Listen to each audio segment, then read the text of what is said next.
Il y a une autre idée qui est énoncée qui a besoin d'être corrigée. Un concept erroné qui consiste à être une chose plutôt qu'une personne. Et quand je dis une chose, ceux qui se reconnaîtront dans ce que je vais mentionner doivent bien sûr ne pas tomber dans cette erreur. Il est possible que pour certains, les docteurs, missionnaires ou apôtres, serviteurs, ouvriers, chrétiens, assistants ou diacres soient des désignations des titres, et qu'ils ne soient seulement que cela. Des prédicateurs, des serviteurs qui le soient ou qui ne le soient pas en réalité. Là n'est pas le propos. Ils tombent sous le coup d'une ou de beaucoup d'autres désignations ou titres possibles. Ils cessent donc d'être des personnes et deviennent des choses, et quand vous les rencontrez, vous rencontrez le docteur, vous rencontrez le prédicateur, vous rencontrez le serviteur, vous rencontrez l'ouvrier chrétien, le diacre. Cela conduit, dans bien des cas, à porter des vêtements spéciaux pour les hommes et pour les femmes. Vous rencontrez le ministre du culte, l'ecclésiastique. Vous rencontrez une certaine chose, c'est si facile pour nous de devenir une chose, quelque chose qui appartienne à une sphère ou à une certaine classe. Et cette chose enlève notre personnalité. C'est-à-dire que nous sommes plus vus comme des personnes et nous ne les rencontrons pas comme tels, comme des hommes, mais nous les considérons comme une certaine chose. C'est une conception erronée qui a besoin d'être ajustée et corrigée. Car la pensée de Dieu, c'est un homme. La pensée de Dieu, ce n'est pas un prédicateur, un docteur, un ouvrier chrétien, un missionnaire.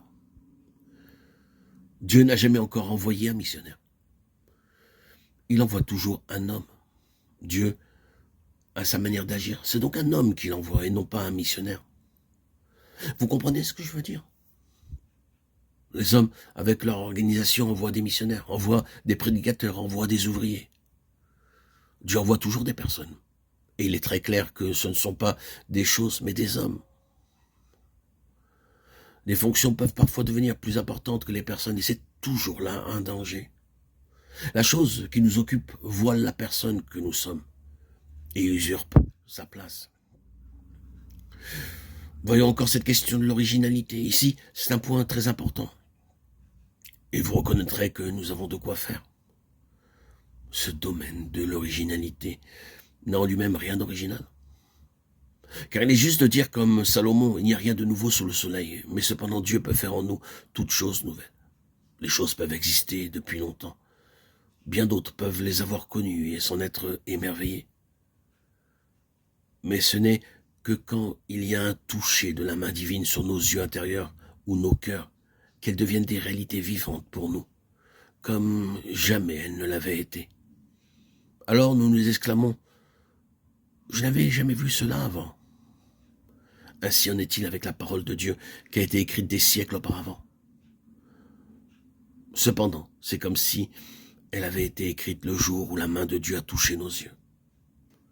C'est ce que je veux dire par l'originalité. Malgré toute leur valeur, ces choses pourraient n'avoir jamais existé pour beaucoup.